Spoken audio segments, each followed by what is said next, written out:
Assalamualaikum warahmatullahi wabarakatuh. Selamat datang kepada para audiens podcast via Zoom pada malam ini.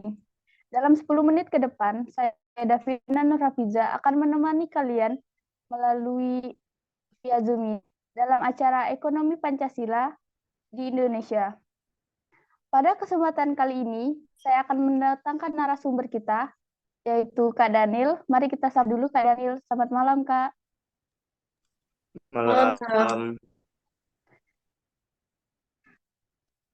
Nah, kali ini Kak Daniel akan menginspirasi kita bagaimana ekonomi Pancasila di Indonesia. Maka dari itu, kita persilahkan Kak Daniel untuk memulai materi pada malam ini. Baik, terima kasih atas kesempatan yang diberikan oleh moderator. Baiklah, saya akan share screen dulu. Apakah suara saya terdengar? Dengar. Terdengar, Kak? Oke, mantap.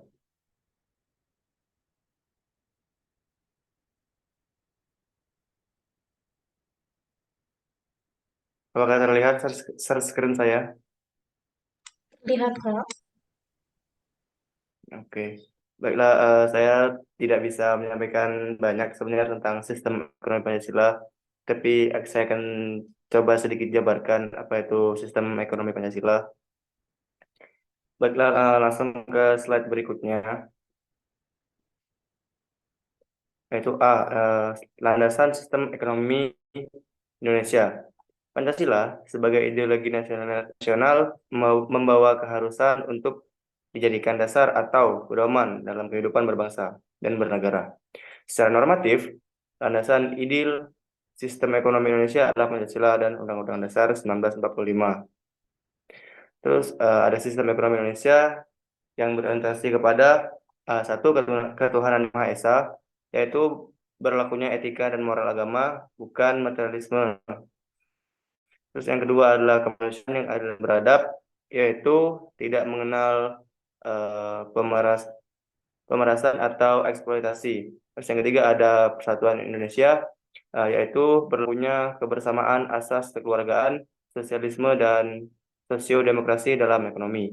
Yang keempat ada kerakyatan, yakni mengutamakan kehidupan ekonomi rakyat dan hajat hidup orang banyak.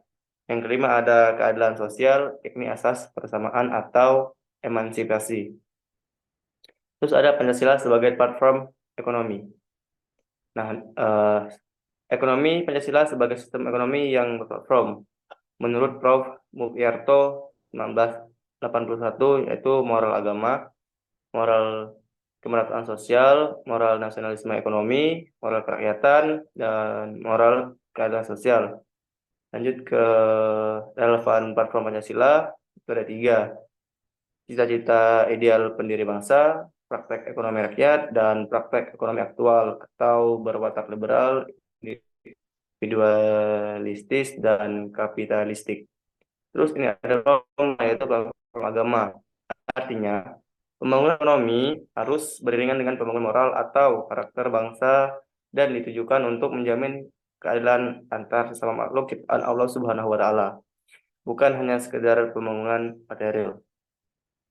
Terus yang kedua ada pemerataan sosial, yaitu kehendak kuat warga masyarakat untuk mewujudkan kemerataan sosial, tidak membiarkan ketimpangan ekonomi dan kesenjangan sosial terjadi di mana-mana. Terus ada yang ketiga yaitu nasionalisme ekonomi. Ini bahwa dalam era globalisasi makin jelas adanya urgensi terwujudnya perekonomian nasional yang tangguh, kuat, dan mandiri.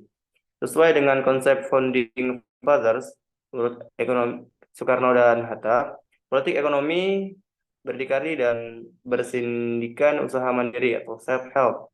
Terus ada percaya diri, self-reliance, dan pilihan politik luar negeri yang bebas aktif. Terus ada yang keempat yaitu demokrasi ekonomi berdasar kerakyatan dan kekeluargaan. Bahwa seharusnya kooperasi dan usaha-usaha kooperatif menjiwai perilaku ekonomi perorangan dan masyarakat. Sementara kenyataan di lapangan, upaya penegakan demokrasi ekonomi dihadapkan dengan upaya untuk memperjuangkan pasar bebas yang menjadi senjata pluralisme dan kapitalisme. Contohnya adalah privatisasi BUMN dan liberalisasi impor. Terus yang terakhir ada platform kelima, yaitu keadilan sosial. Keseimbangan yang harmonis, efisien, dan adil antara perencanaan nasional dengan desentralisasi ekonomi dan otonomi yang luas, bebas dan bertanggung jawab menuju perwujudan keadilan sosial bagi seluruh rakyat Indonesia. Mungkin itu saja yang dapat saya sampaikan. Kalau ada yang ingin ditanyakan, bisa langsung ditanyakan. Baik, pada audiens yang ingin bertanya, silakan raise hand, lalu langsung open mic, langsung nanya kepada Kak Daniel.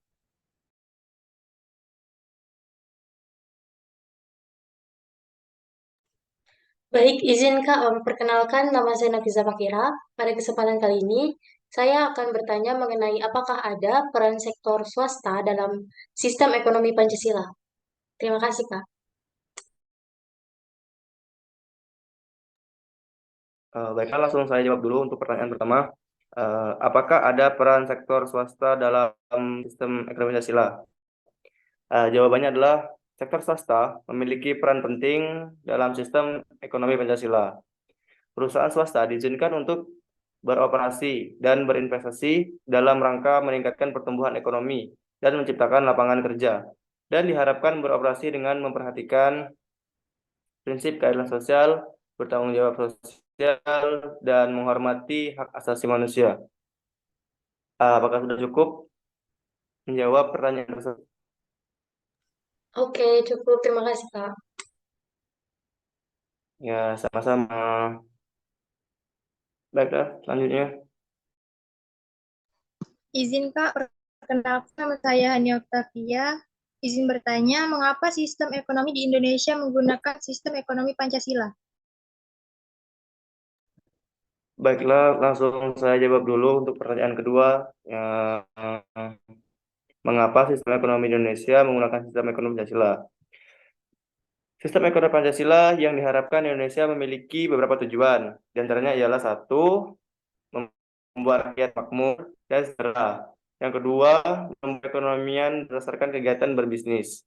Terus yang ketiga yaitu menciptakan kestabilan ekonomi melalui banyaknya kesempatan kerja. Terus ada empat, mendukung kontribusi perekonomian bagi masyarakat. Terus yang kelima ada membuat proses produksi, konsumsi, dan investasi menjadi efisien dan efektif.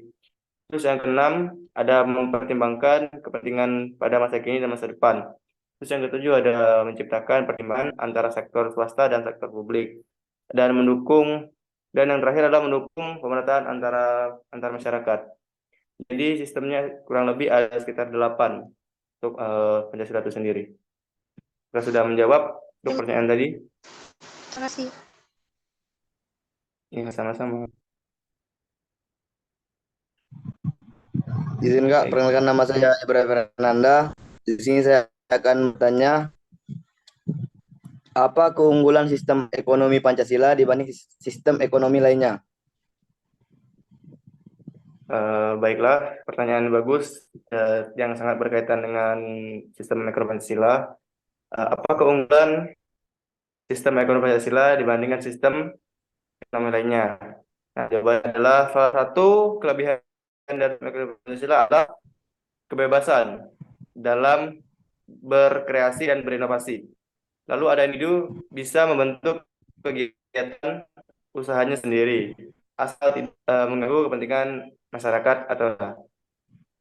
Mungkin sekian jawaban untuk pertanyaan tadi. Apakah sudah menjawab untuk Ibra? Sudah Kak. Oke, baik. Saya serahkan ke moderator. Nah, itulah obrolan kita bersama Kak Daniel sebagai narasumber tentang sistem ekonomi Pancasila. Dari obrolan kali ini dapat kita pelajari adalah sistem ekonomi Pancasila. Pancasila sebagai ideologi nasional membawa keharusan untuk dijadikan dasar atau pedoman dalam kehidupan berbangsa dan bernegara. Artinya, Pancasila ini sebagai platform ekonomi dalam negara kita. Cukup sekian podcast kita melalui via Zoom pada malam ini. Saya sebagai moderator, mohon maaf apabila terdapat banyak kesalahan. Saya undur diri. Wassalamualaikum warahmatullahi wabarakatuh. Waalaikumsalam. Assalamualaikum warahmatullahi wabarakatuh. Body, I'm an icon, man. I'm a girl about a 10. I should fuck her in the bed.